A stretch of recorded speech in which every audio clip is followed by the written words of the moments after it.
thank you, Adam, Barry, and Phil. And for the last word here, I would like to offer both and/or Liz and Christina, if you would like to have anything to say to put a bow tie on these last comments.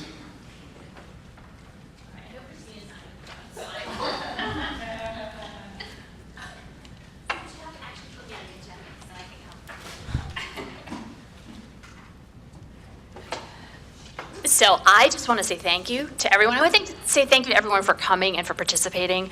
I think that this is the first of a series of sort of collections of folks who we set the challenge out to say, take what we've been learning about learning for many, many, many decades, and let's actually try it out in the classroom. I totally agree with Adam's point that this is cyclical. The intent was not to have just a one-way cycle, but really to say, let's try this out in the wild, right? This is the phrase people use. And then let's use that to redesign and rethink how we carry out work in the lab. So we have another center that we funded that's 2 years behind, right, on cognition and math instruction, which is taking a parallel set of cognitive principles, some the same, some different, and they're redesigning connected math.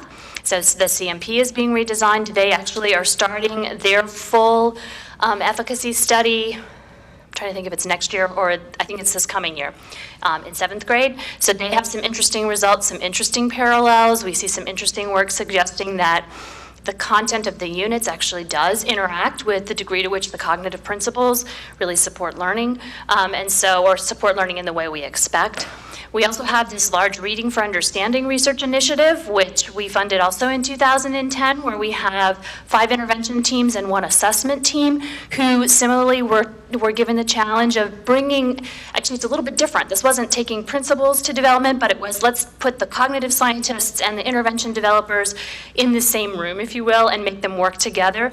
And each of the 5 teams have instantiated this very differently, but we're gonna have some new supplementary curricula for reading that are also trying to figure out how do we build teams of cognitive scientists and curriculum developers who are thinking together in the context of schools, in interaction with teachers and practitioners, and trying to meet the goals that we are setting out for our kids. So there's lots more to come, and I am really looking forward to seeing the degree to which we can accelerate learning, right? Across the board, learning as scientists, but learning as kids and learning as teachers, right?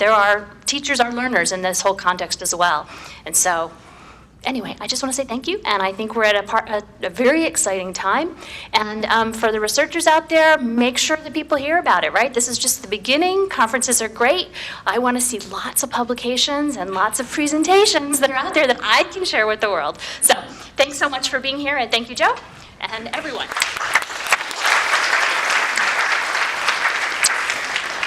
Thank you all, and that concludes the conference. Have a safe trip home, and I hope that we'll be in touch with you later.